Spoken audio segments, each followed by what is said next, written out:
আজি মই আবৃত্তি কৰিবলৈ লোৱা কবিতাটোৰ শিৰোনাম অকণিৰ প্ৰাৰ্থনা। কবি ৰূপকোঁৱৰ জ্যোতিপ্ৰসাদ আগৰৱালা। পোহৰ দিয়া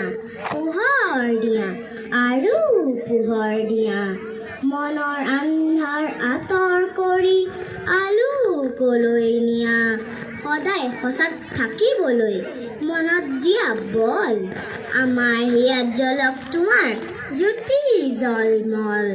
সুন্দৰ তুমি য'তেই আছা আমাক মৰম দিবা, সোণপুৱতি বেলিৰ আঁৰত থাকি হাঁহিবা, তৰা জোনৰ সিপাৰতো দূৰতকৈও দূৰণিতো আমাক হ'লে নাপাহৰিবা, যাম কোনফালে পৃথিৱীখনত কৈ যাবা আহি ৰাতি সপোনত, নজনা নুবুজা সকলো কথা শিকাই বুজাই যাবা।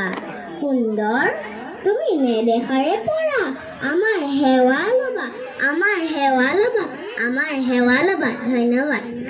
কোন ক্লাছ তুমি? ক্লাছ 2।